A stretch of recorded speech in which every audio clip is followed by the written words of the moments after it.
where I will be after this year.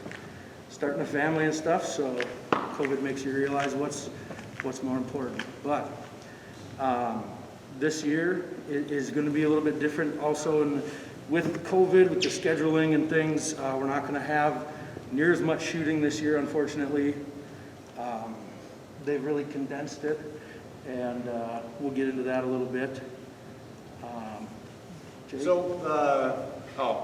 For any of you that don't know me, my name is Jake Wetland. I'm also the police officer in town. I'm a former alumni of Royalton. So my biggest thing we're going to go through first is the forms that the high school is going to need. Just for regular sports activities, they need to get these forms filled out and brought into the AD Tony. Now, the biggest forms are our pink form and the green form. This is right on their webpage. Anybody not familiar with how they run their webpage? Or pretty much everybody here, I'm guessing, has a student or some child that has been in a sport this year, correct?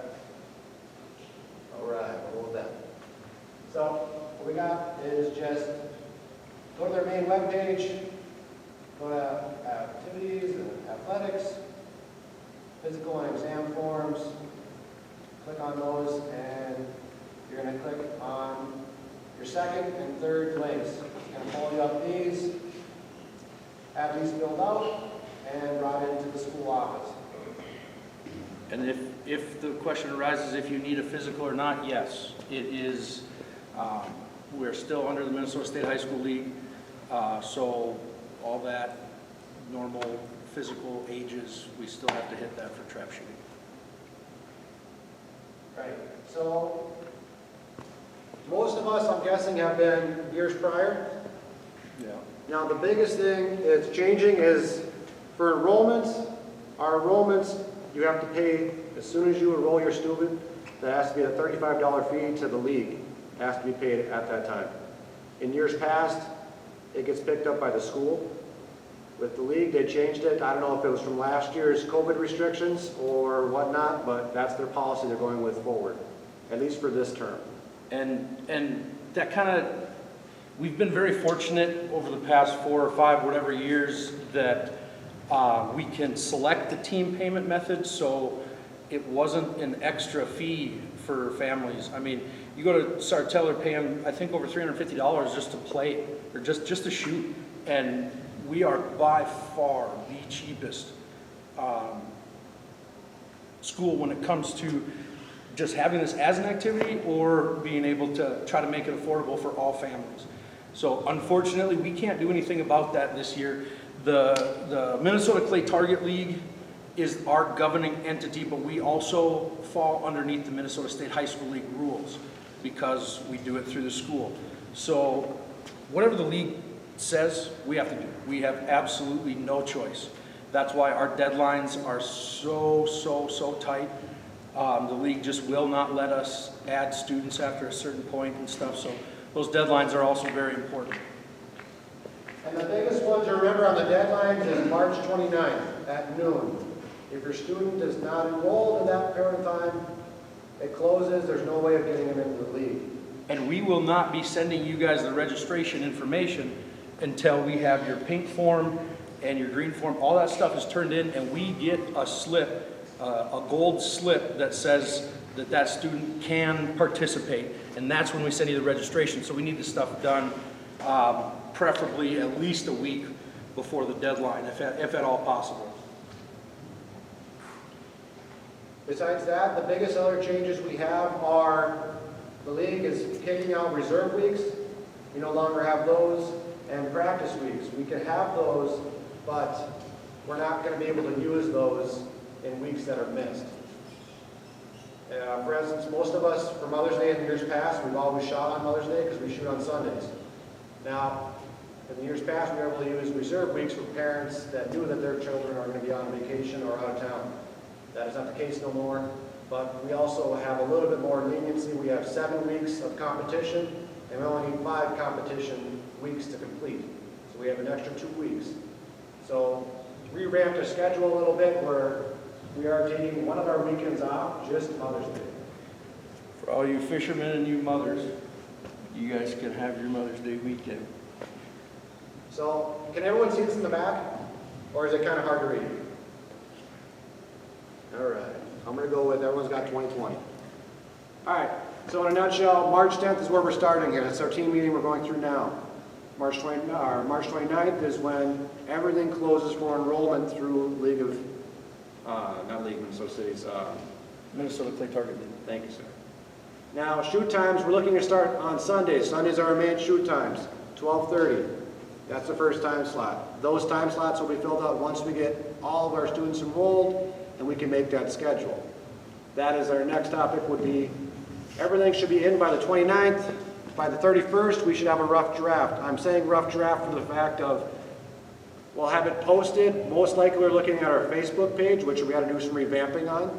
But keep an eye on that week to know exactly when your student is going to be signed up for on that rough draft. And if there's any quarrels or problems with that rough draft, contact myself, Tyler, or other coaches that we have coming on before the 31st. Because the 31st is when we're looking at, that's the end of that week, to have a finalized draft for the season.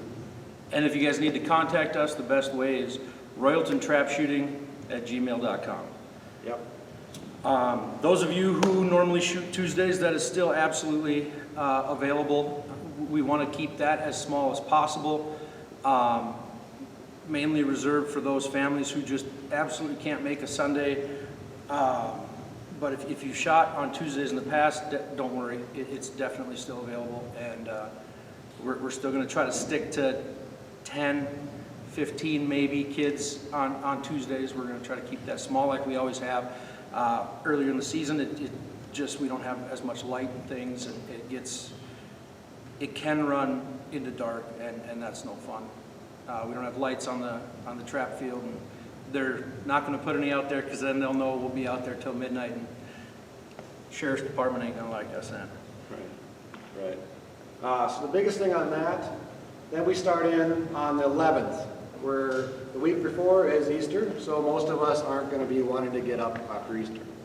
So the 11th is when we do our first shoot, the 11th and the 13th. That's a practice shoot we're going to place for our beginners, our students that have not been in trap shooting before. That is your practice week. We'll run you through the gambit. We will also, there hasn't been finite, and it brought to my attention, we might still set up a class for those new shooters, but that is to be dated if we do. Otherwise, we're going to run you through as soon as you get there. So with the scheduling, it'll be our Sundays. First Sunday on the 11th will be our new shooters for the first 12:30, 1:30, 2:30, depending on how many new shooters we have, to be able to cover their bases and make sure they're safe and make sure they're also, we keep a secure range. Now, everything since from there is going to be the same schedule. So what you shoot on the 11th is what you're going to shoot on the 11th of May and the 16th. Your time will not change unless a parent or student talks to one of the coaches ahead of time. And it has to be preference prior to the schedule. We know things come up last minute, and it is kind of daunting, especially on your weekends. That's your time off. We understand that. So we'll be as flexible as we can. If we can get you in another time spot, we will. But right now, we're looking probably around what we usually have, which is about 55, 60 shooters.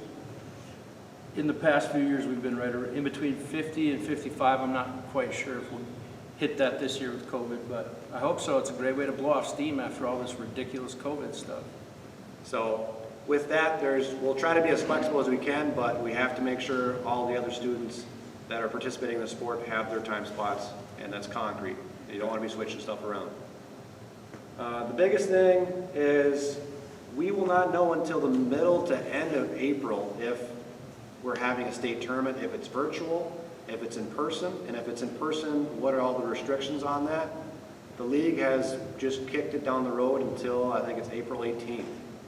So its state tournament is to be dated and kind of just seen by coaching staff if it's something that we're going to be able to go into doing. And that was at the state shooters state tournament. State tournament.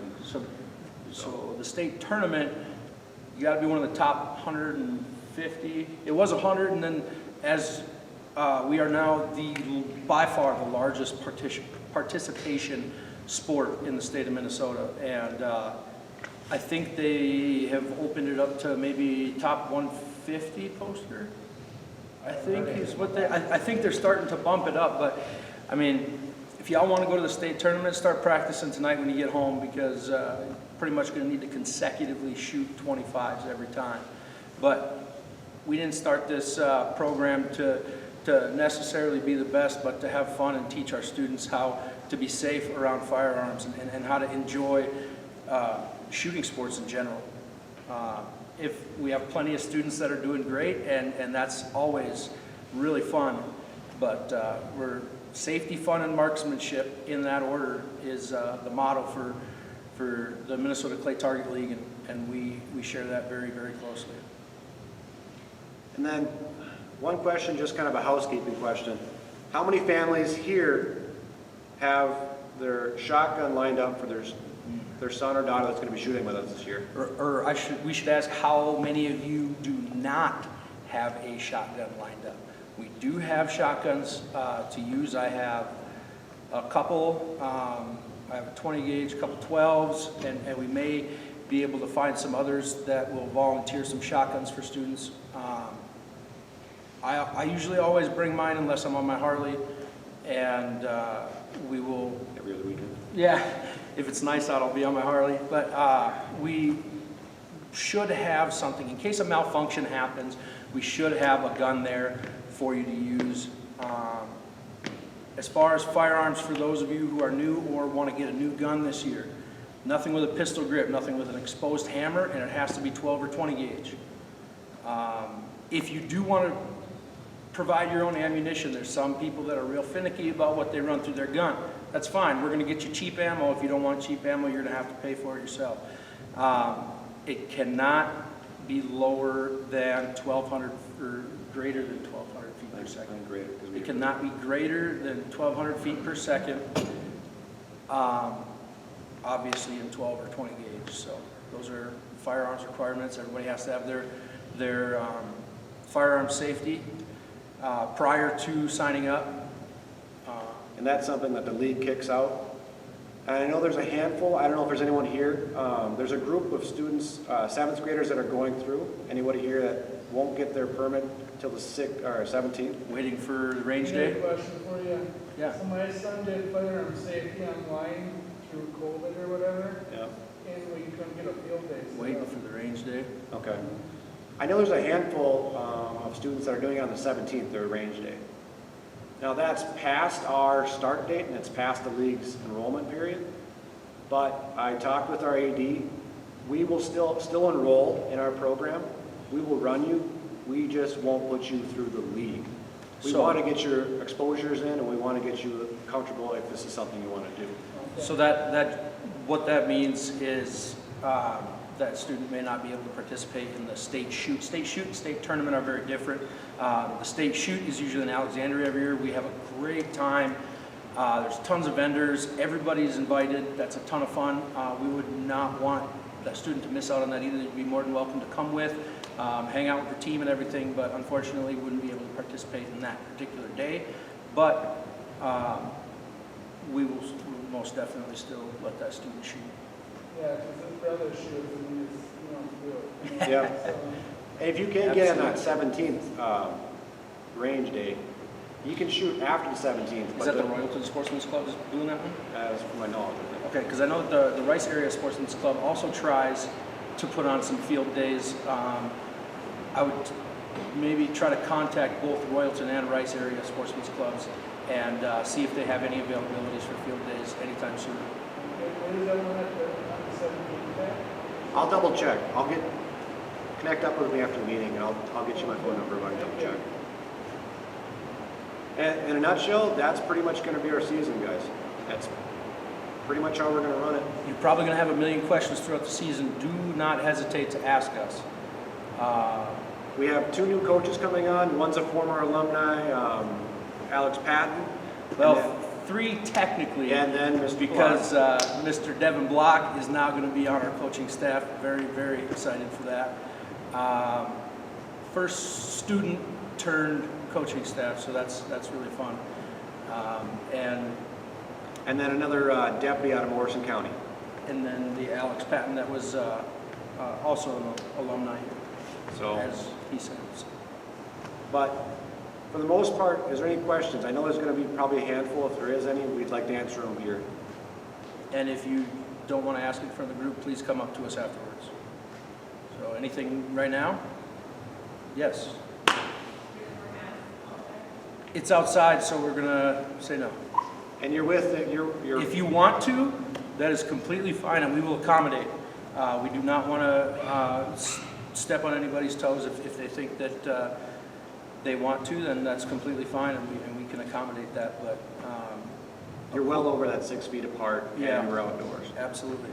So, and we'll be as accommodating as we can. We'll make sure we have rounds ready and students can grab their rounds and go right up to their stations as they come in. With more coaches, we have that flexibility where it isn't more of a gangbusters when you come in where you got to grab stuff and there's a group of people waiting in line. It should be pretty fluid this year. That's the plan at least. Yeah. But we're looking to run 2 ranges at the same time. With the amount of coaches, we have enough supervision. To do it hopefully fluidly, yeah. Yeah, to do it fluidly. Any other Where's questions? practice at? I'm sorry, what was that? Where's practice at? So all of our shooting, everything from here on out will take it until the state shoot will take place at the Eastern Morrison County Sportsman's Club range. If you're familiar with Little Falls Shooting Sports, it's a mile east on the south side of the road there. Beautiful place. Over the past couple of years, there's been some massive range improvements due to us shooting out there, and Piers also shoots out there. Little Falls shoots at Rice Creek.